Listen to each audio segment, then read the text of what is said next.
આપણા દેશને આઝાદી મળ્યાને દાયકાઓ વીતી ગયા, પરંતુ આજે બનાસકાંઠાના વાવ તાલુકાનું એક એવું ગામ છે કે જે ગામ દાયકાઓ વીતવા છતાં પણ પાકા રસ્તાથી વંચિત છે। આ ગામના લોકો પારાવાર મુશ્કેલી વેઠી રહ્યા છે, પરંતુ તંત્ર અને નેતાઓએ કરેલા વાયદાઓ આજ દિન સુધી પૂરા નથી થયા। કેવા હાલ છે આ ગ્રામજનોના અને કેવી આયાતનાઓ સહન કરી રહ્યા છે। આ ગામનું નામ છે વાવ તાલુકાનું એટા ગામ। આ ગામમાં આવવા જવા માટે પાકો રસ્તો આજ દિન સુધી બન્યો નથી। ગામના લોકો આ કાચા રસ્તે ચાલવા આજે મજબૂર બન્યા છે। વાવ તાલુકાના એટા ગામ જવા માટે એટા ગામની પ્રાથમિક શાળાથી 3 કિલોમીટર જવું પડે છે। જો કે આ 3 કિલોમીટરનો કાચો માર્ગ છે। આ પાકો રોડ બનાવવા માટે 2012 થી આજ દિન સુધી અનેકવાર ગામ લોકોએ રજૂઆત કરી ચૂક્યા છે, પરંતુ ગામના લોકોની વાતો નેતાઓએ સાંભળી તો ખરી, પરંતુ નેતાઓના વાયદા આજ દિન સુધી પૂરા થયા નથી। ચૂંટણી ટાણે ગામ લોકોને નેતાઓ યાદ કરે છે અને બાદ ફરી ગામમાં પાછા ફરીને જોતા નથી અને ગામના લોકોની સમસ્યા જેસીથી જેવી જ જોવા મળી રહી છે। ચોમાસામાં ગામના લોકોની હાલત અત્યંત દયનીય સ્થિતિમાં જોવા મળે છે, કારણ કે ચોમાસામાં માર્ગ પણ ચાલી શકાતો નથી અને સ્કૂલના બાળકોને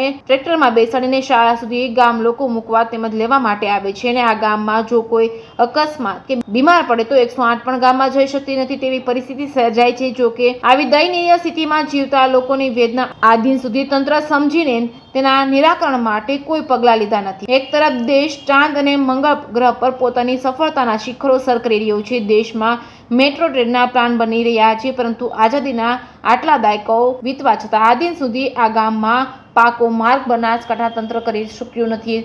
ત્યારે આ ગામ લોકો આજે એ જ દુખિયારી પરિસ્થિતિમાં જીવન જીવવા માટે તંત્રના પાપે મજબૂર બન્યા છે। જો કે આજે ગામના લોકોને આ પાકો રોડ બને અને તેમની સમસ્યાઓ દૂર થાય તેવી આશાઓ છે, ત્યારે તંત્ર અને નેતાઓ ક્યારે આ ગામમાં પહોંચશે?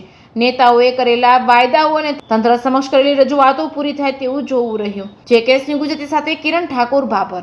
આપણે એક હાથ જોડીને વિનંતી કરતા હતા રજૂઆત સરકારમાં કે અમે અમારી રીતે અમારો આ રસ્તો છે, અમે રજૂઆત 2012થી કરેલી છે।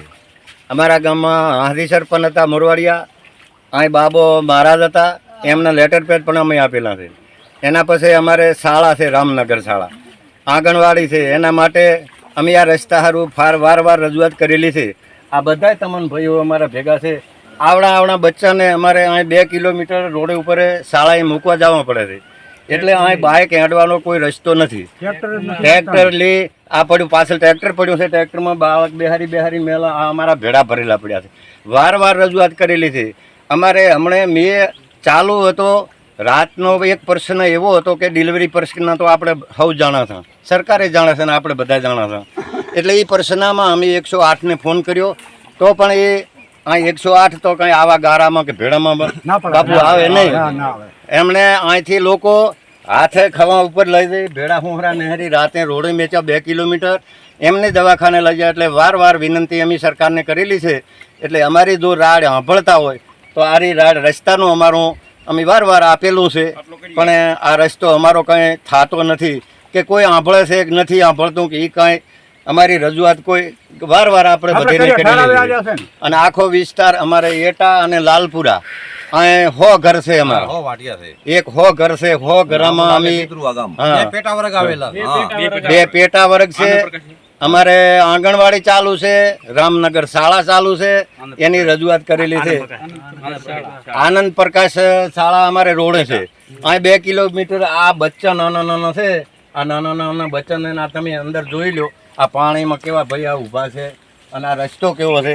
આગળ આનો રસ્તાનો ચેકિંગ કરો કે આ અમે કાંઈ તમને રજૂઆત કરાવી સાચું છે બાપુ? હા, આવા અમે ઠેરાવ વારવાર આપેલા છે, શાળાના પણ ઠેરાવ અમે આપેલા છે, રજૂઆત કરેલી છે। સરકારશ્રીને હાથ જોડીને વિનંતી છે કે અમારી રજૂઆત આરી સાંભળતા હોય તો અમારો આ રસ્તો તત્કાળી બને એવી અમારી રાડ કરીને આપણે બોલો। 3 કિલોમીટર પાણીમાં છોકરાને તેડીને મૂકવાના નિહાળીએ અને આ રસ્તામાં બહુ ખરાબી, કોઈ 2 મહિને રાતે મોડાવેલી તેડીને કોઈ સાધનવાળા આવતા નથી। રસ્તો ખરાબી છે, ટ્રેક્ટરમાં લઈ રોડે પહોંચતા હતા, સાધનમાં ભાભર લઈ જતા બરાબર, અને કોઈ મોડાવેલું બહુ પાણીની તકલીફ છે, સાધનામાં કાંઈ કોઈ સાધન આવતા નથી અને સરકારને વિનંતી કરાતા 2012થી આ પાણી બહુ અહીંયા રસ્તો ખરાબી છે, બધાને અમે રજૂઆત કરેલ છે, નિકાલ આવતો નથી, કોઈ લોકો સાંભળતા નથી બરાબર, અને બહુ ખરાબ રસ્તો છે। હવે આવી જણ છાપા એ તમારે વિનંતી કરવા બે સવાલ બોલો. કે રસ્તો અમારો 3-4 કિલોમીટર જેવો ખરાબ છે. પાણીના ખાડા ભરેલા છે. છોકરા ત્યાં નિહાળે આતામથી નિહાળેમાં તે લોકો મૂકવા પડે છે. ટોલામાં ટ્રેક્ટરના કોઈ હાજર માજે કોઈ અમારે કોઈ વેન્ચર વારંવાર અમારે સરકારને ચીલી વિનંતી કરી છે. અને આ રસ્તો ખરાબ છે ખૂબ.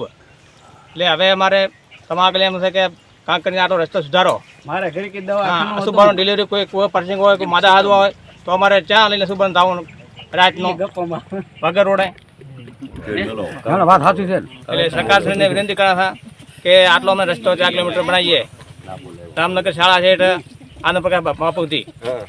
એટલે આટલો સરકારને ખૂબ વિનંતી છે અને ખૂબ આભાર.